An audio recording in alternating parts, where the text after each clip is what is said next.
For many years, in fact centuries even, people have been studying human thoughts, perception, behavior in very controlled laboratory conditions. And one of the unique aspects of the adaptive mind is that we're now trying to study people's behavior in a natural context. So the natural ways that people behave interacting with their environment. What we want to achieve is to really find out the underlying mechanisms of the adaptive mind. If you now look in psychology textbooks, you can't find a chapter about adaptive behavior. And we think this is really important to understand the human mind, the human behavior. So this is one of our goals. And of course, the second goal is also to, if we have these mechanisms, then we can also build computational models and first explain behavior, but also predict behavior when it is adaptive. And then it's also when it is maladaptive, for example, leading to mental disorders. Our project is solidly based in basic science. So we want to understand the brain, the adaptive mind.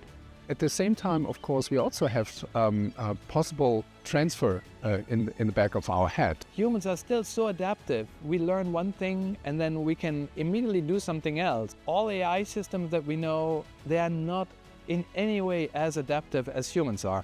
And we hope that by understanding better this adaptability that people have and understanding it in computational terms, that we will understand maybe better also how machines could do this.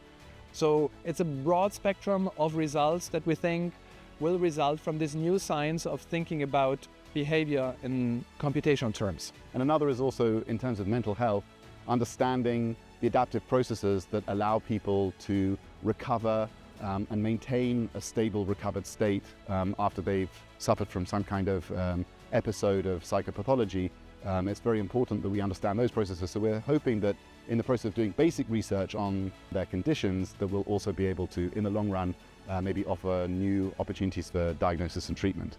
I mean, we're all researchers, right? We have our labs and our conferences we go to, but for really making progress on an idea as big as this one, you just need time, you need the resources, you need the environment to really work together, to talk together, right? I think excellent research is based on excellent team spirit. So you have to have excellent researchers, and I think that's given. But you also need the commitment of all the researchers, because you have to leave your comfort zone. You have to think of new approaches. And we are used to do interdisciplinary research because we collaborate among the different disciplines, so psychology, physics, medicine, psychiatry, for more than 20 years. And now TU Darmstadt became an applicant university with their expertise in artificial intelligence. So with the cluster program, our main goal is to invest in people, because for our research we need bright young talents that bring in their expertises and pursue our research goals in time.